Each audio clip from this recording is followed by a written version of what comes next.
마태복음 2장 13절에서 23절까지입니다.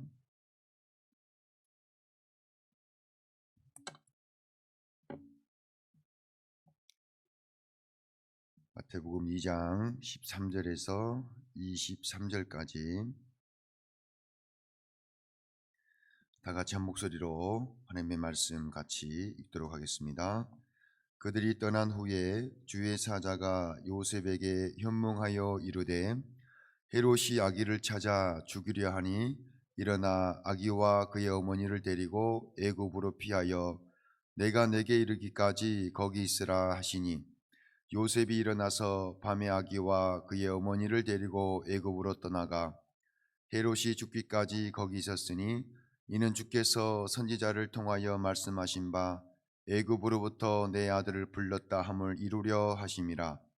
이에 헤롯이 박사들에게 속은 줄 알고 심히 노하여 사람을 보내어 베들레헴과 그 모든 지경 안에 있는 사내 아이를 박사들에게 자세히 알아본 그때를 기준하여 2살부터 그 아래로 다 죽이니 이에 선지자 예레미야를 통하여 말씀하신 바 라마에서 슬퍼하며 크게 통곡하는 소리가 들리니 라헬이 그 자식을 위하여 애곡하는 것이라. 그가 자식이 없으므로 위로받기를 거절하였도다 함이 이루어졌느니라. 헤롯이 죽은 후에 주의 사자가 애굽에서 요셉에게 현명하여 이르되 일어나 아기와 그의 어머니를 데리고 이스라엘 땅으로 가라. 아기의 목숨을 찾던 자들이 죽었느니라 하시니 요셉이 일어나 아기와 그의 어머니를 데리고 이스라엘 땅으로 들어가니라. 그러나 아켈라오가 그의 아버지 헤롯을 이어 유대의 임금됨을 듣고 거기로 자기를 무서워하더니 꿈에 지샤심을 받아 갈릴리 지방으로 떠나가 나사렛이란 동네에 가서 사니 이는 선지자로 하신 말씀에 나사렛 사람이라 칭하리라 하심을 이루려 함이러라. 아멘. 오늘 큐티책에 성령님이 재촉하신 전화 한 통이라는 글이 있어요.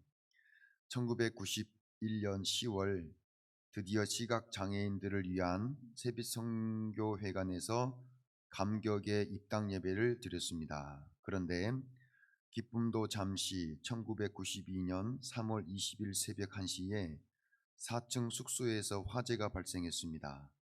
앞을 못 보는 형제들이 냄새에 우왕좌왕하다가 불길이 건물에 번지고 말았습니다. 저는 화재 소식 전화를 받고 앞 못 보는 형제들이 4, 5층에서 어떻게 헤어나올 수 있을지 속이 타들어갔습니다. 그런데 우연히 한 집사님이 재활원 식구들에게 전화를 걸고 싶다는 마음에 수화기를 들었는데 그 전화 소리에 온 식구가 잠이 깬 상태에서 불이 나 모두 신속하게 대피한 것을 알게 되었습니다. 성령님이 전화하라고 재촉하셨던 것입니다. 더 놀라운 것은 30여 명 식구 중 한 명도 사상자가 나오지 않았고 그간 동네에 맹인 교회가 온다고 반대했던 주민들이 건물로 뛰어들어가 시각장애인들을 안고 나와 생명을 구해준 것입니다. 동네 주민들은 화재로 인해 시각장애인들의 어려움을 알게 되었고 우리도 주민들의 도움과 사랑을 경험하면서 슬픔이 기쁨이 되었습니다. 게다가 우리의 딱한 사정이 신문에 실려 많은 기도와 후원의 손길을 경험하게 하셨습니다. 모두가 잠든 시간이라 망설였던 집사님의 마음을 움직이셔서 전화를 걸게 하신 성령님의 강력한 보호를 경험했기에 우리는 이후로도 보호하실 하나님을 신뢰할 수 있었습니다. 이런 글이 오늘자 큐티책에 올라와 있더라고요. 이렇게 세심한 하나님의 보호와 인도는 어느 특별한 이들에게만 주어지는 은혜가 아닙니다. 임마누엘로 오신 하나님을 왕으로 모셔드리고 그분을 섬기는 백성들을 지금도 하나님께서는 불꽃 같은 눈동자로 지키시고 보호하십니다. 하지만 선행되어야 할 것이 있습니다. 그것은 어떤 상황 속에서도 주님의 말씀에 대한 순종입니다. 오늘 본문에 기록된 요셉과 마리아는 3번에 걸쳐서 하나님의 지시를 받습니다. 먼저 13절 말씀 그들이 떠난 후에 주의 사자가 요셉에게 현몽하여 이르되 헤롯이 아기를 찾아 죽이려 하니 일어나 아기와 그의 어머니를 데리고 애굽으로 피하여 내가 내게 이르기까지 거기 있으라 하시니 첫 번째 지시를 받죠.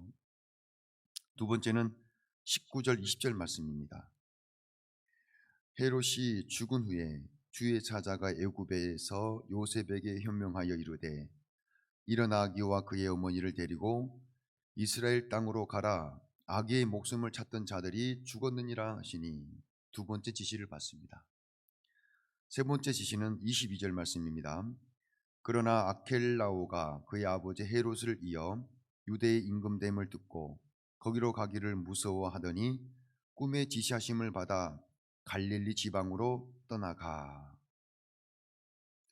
마리아를 통해 성령으로 잉태된 그리고 출생한 예수님은 아직 눈도 제대로 뜨지 못한 갓난아기입니다. 그런 핏덩이를 데리고 아무런 연고도 없는 애굽으로 몇 날 며칠을 가야 하는 일은 결코 쉬운 일이 아닙니다. 더욱이 언제가 될지도 모르는 때를 기다리면서 물 설고 사람 서른 곳으로 간다는 것은 모험과 같은 일이죠. 그러나 요셉은 이와 같은 하나님의 말씀에 자기 생각을 말하거나 우물쭈물하지 않았습니다. 하나님 말씀에 즉각 반응했다는 겁니다. 이것이 순종입니다. 하나님의 말씀에 우리의 생각을 섞거나 의견을 섞는 순간 불순종이 시작됩니다. 모든 역사는 생각에서부터 시작됩니다. 하나님의 말씀을 듣고 즉각 순종하는 것, 반응하는 것, 그러면 거기에 대한 열매가 맺힙니다. 그러나 하나님의 말씀을 듣고도 우리가 우리의 생각을 섞게 되면 우물쭈물하게 되고 결국은 불순종의 결과를 낳을 수밖에 없습니다. 순종을 하더라도 온전한 순종을 할 수 없는 겁니다. 그러니까 인도함을 더더욱 받을 수 없게 됩니다. 고린도후서 1장 18절 이하의 말씀 보게 되면 하나님은 미쁘시니라 우리가 너희에게 한 말은 예하고 아니라 함이 없노라. 우리 곧 나와 실로아노와 디모데로 말미암아 너희 가운데 전파된 하나님의 아들 예수 그리스도는 예하고 아니라 함이 되지 아니하셨으니 그에게는 예만 되었느니라. 하나님의 약속은 얼마든지 그리스도 안에서 예가 되니 그런즉 그로 말미암아 우리가 아멘하여 하나님께 영광을 돌리게 되느니라. 그래서 사탄이 가장 잘 사용하는 무기가 뭐냐면 자기 합리화입니다. 하나님의 말씀에 어떤 형태로든지 내 생각이나 의견을 섞어서 해석하게 만드는 겁니다. 뱀이 하와를 유혹할 때 쓰던 방법이 바로 자기 합리화 아닙니까? 창세기 3장 말씀 보게 되면 1절에 그런데 뱀은 여호와 하나님이 지으신 들짐승 중에 가장 강교하니라. 뱀이 여자에게 물어 이르되 하나님이 참으로 너희에게 동산 모든 나무의 열매를 먹지 말라 하시더냐. 이런 질문을 할 때 하와가 대답을 합니다. 여자가 뱀에게 말하되 동산 나무의 열매를 우리가 먹을 수 있으나 동산 중앙에 있는 나무의 열매는 하나님의 말씀에 너희는 먹지도 말고 만지지도 말라 너희가 죽을까 하노라 하셨느니라. 죽을까 하노라 하셨느니라. 이 대답 속에 이미 하와는 하나님의 말씀에 자기 생각을 섞고 있다는 사실을 우리는 발견하게 됩니다. 사탄은 이 사실을 너무나 잘 알고 있었습니다. 그래서 계속해서 하와를 미혹합니다. 뱀이 여자에게 이르되 너희가 결코 죽지 아니하리라. 너희가 그것을 먹는 날에는 너희 눈이 밝아져 하나님과 같이 되어 선악을 알 줄 하나님이 아심이니라. 뱀의 말을 들은 하와는 자기 합리화에서 한 발 더 나아갑니다. 거역함으로 나아갑니다. 여자가 그 나무를 본즉 먹음직도 하고 보암직도 하고 지혜롭게 할 만큼 탐스럽기도 한 나무인지라. 여자가 그 열매를 따먹고 자기와 함께 있는 남편에게도 주매 그도 먹은지라. 하와는 연약한 인생들을 대표하는 인물입니다. 하와가 이렇게 너무도 쉽게 몇 마디 말에 불순종으로 나아갈 수 있었던 것은 하나님의 말씀에 대한 신뢰 그리고 이해가 부족했기 때문에 그렇습니다. 그도 그럴 것이 여러분 한번 생각을 해보십시오. 하나님의 말씀에 자기 생각을 섞어 자기 합리화를 시키는 일이 그 결과가 하나님을 거역함으로 이어지고 그 결과 에덴 동산에서 쫓겨나 그동안 누렸던 모든 것을 한순간에 잃어버릴 것을 만약에 알았더라면, 제대로 인식하고 있었더라면 이렇게 속아서 하나님을 거역하는 자리로 나아갈 수 있었겠습니까? 단호히 거절했겠죠. 하나님의 말씀에 대한 이해와 이런 신뢰가 그래서 중요한 거예요.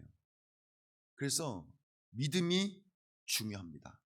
믿음이 그래서 세상을 이긴이라고 성경은 우리에게 가르치지 않습니까? 신뢰에 대한 좋은 예화가 있어요. 그 마시멜로 실험이라고 유명한 실험이 있지 않습니까?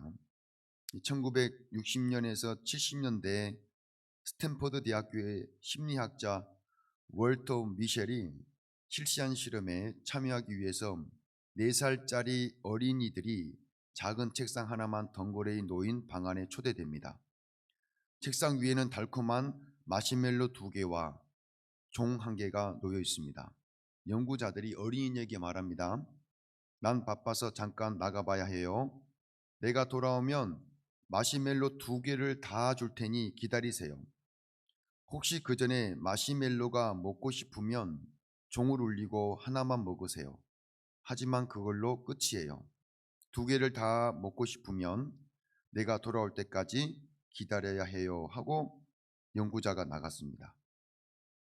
결국 3분의 1의 어린이들이 유혹을 참지 못하고 마시멜로를 먹고 나머지 3분의 2는 끝까지 참았습니다. 그로부터 10년 후 실시된 2차 연구에서 마시멜로의 유혹을 이겨낸 어린이가 그렇지 못한 어린이보다 건강하고 사회에 적응을 잘 했을 뿐 아니라 미국 수학 능력 시험에서 210점이나 더 높은 점수를 받은 것으로 밝혀졌습니다. 여기까지는 우리가 잘 아는 이야기입니다.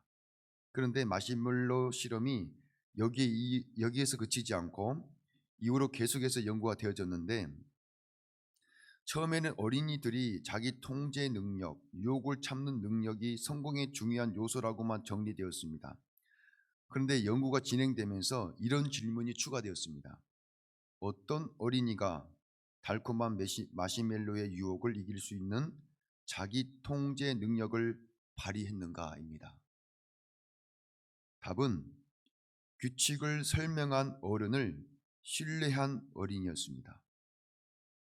결국 신뢰가 엄청난 결과를 만들어내는 겁니다.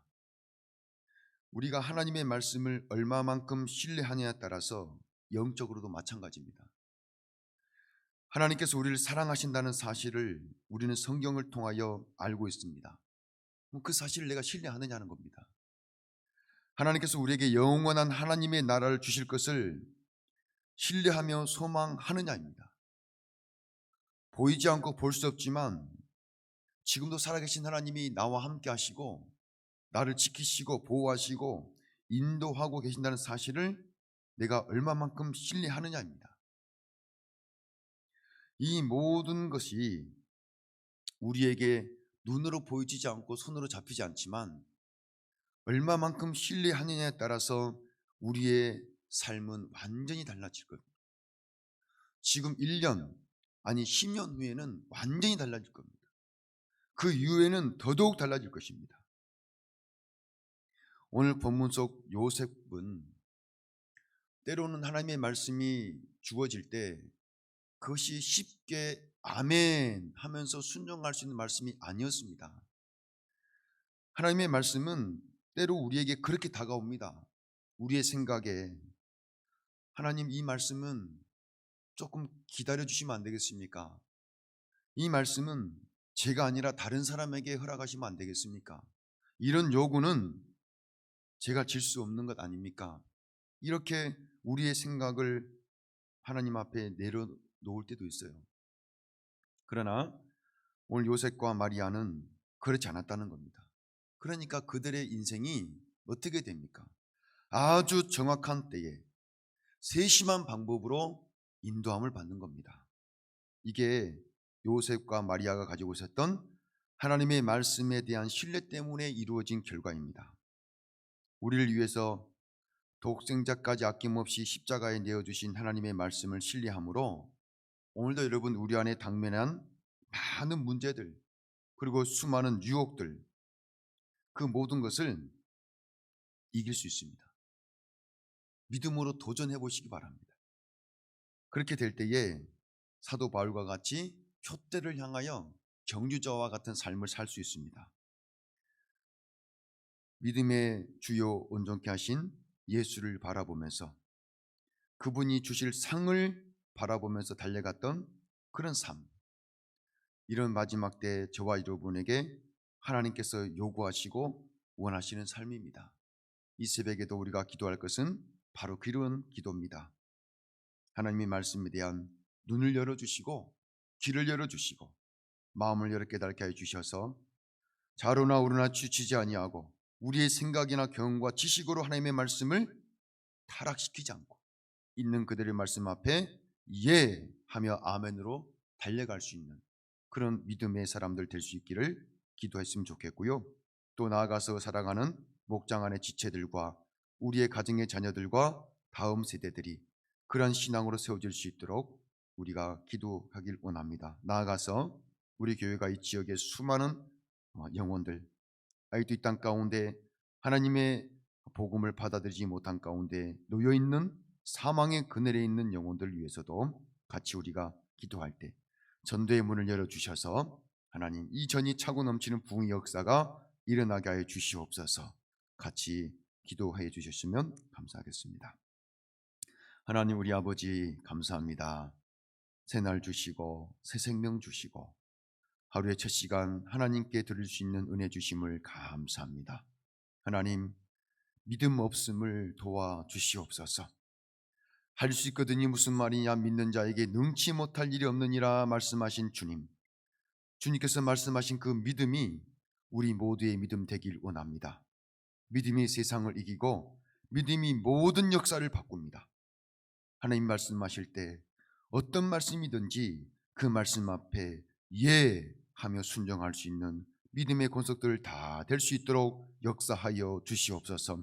눈을 열어보게 하시고 귀를 열어 듣게 하시며 마음을 열어 깨닫는 은혜를 부어주셔서 날로 날로 믿음이 성장케 하여 주시고 신학의 성숙을 이루감에 따라 이 마지막 때 맡은 바 사명과 직분을 잘 감당하여 하나님께 영광 올려드리는 모든 믿음의 권속들 되어지게 하여 주시고 우리 광성교회에 정말 많은 성도들 또 많은 세대들이 그렇게 세워져 갈 수 있도록 역사하여 주셔서 이 마지막 때 아버지 사명과 직분을 감당하기에 부족함이 없도록 은혜 베풀어 주옵소서.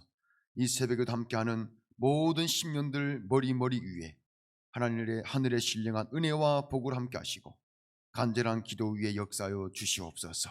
하나님을 날마다 간증하는 하나님의 사람들 다 될 수 있도록 복 내려 주옵소서. 모든 것 위에 함께 하실 하나님을 찬양하오며 예수님의 이름으로 기도하옵나이다. 아멘.